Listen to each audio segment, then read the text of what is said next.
Class 12 political science में board exam में एक क्वेश्चन हमेशा पूछते हैं आपसे कि why do we need international organisation, यानी कि अंतरराष्ट्रीय संगठन की हमें जरूरत क्यों है।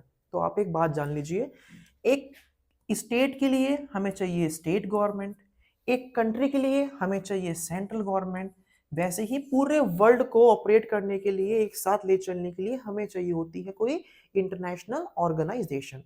तो ये तो बड़ा बेसिक सा हो गया, बट आपको आंसर्स में लिखना क्या है। 4 मार्क क्वेश्चन हो सकता है, 4 मार्क्स में 2 मार्क्स से पूछते पूछते आपसे कि why do we need international organisation. So first point क्या आता है, maintaining international peace and security. यानी कि देखो पूरा वर्ल्ड है, झगड़े तो होंगे, कलेश तो मचेंगे कंट्रीज के बीच में, तो उन कंट्रीज के बीच में रेफरी वाला काम कौन करता है, इंटरनेशनल ऑर्गेनाइजेशन। यानी कि international organisations help with matters of war and peace. जब वॉर हो रहे हैं तो वहां पे पीस की स्थापना करने के लिए ये हमें जरूरी है।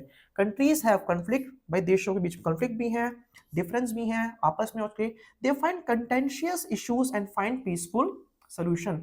देशों के बीच में जो प्रॉब्लम्स हो रही है उन प्रॉब्लम्स को सॉल्व करने का जो जिम्मा होता है वो होता है इंटरनेशनल ऑर्गेनाइजेशन के, इसलिए हमको चाहिए पहला पॉइंट। दूसरा पॉइंट, आपको याद होगा कुछ साल पहले हमारे इंडिया में, हमारे पूरे वर्ल्ड में आया था corona.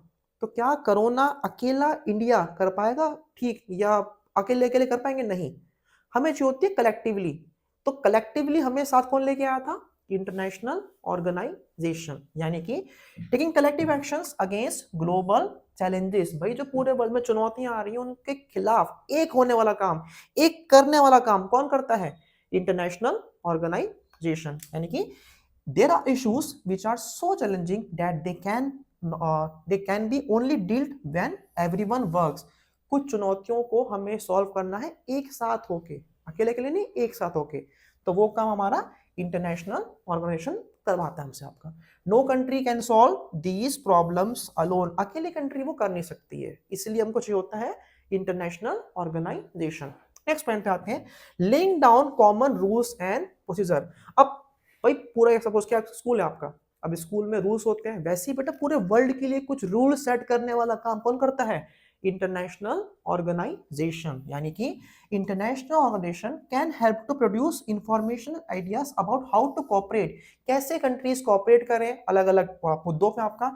It can provide mechanism, rules and bureaucracy to help members. जितने भी देश जुड़े होते हैं इस सरकार में, इस ऑर्गेनाइजेशन में, उन सबके लिए रूल्स बनाता है। और लास्ट पॉइंट क्या आता है, बैलेंसिंग यूएस हेजमनी। आप सभी जानते हो कि कोल्ड वॉर एंड होने के बाद अकेला यूएस बच गया था, तो उसको बैलेंस करने के लिए हमें यूएन की नीड थी।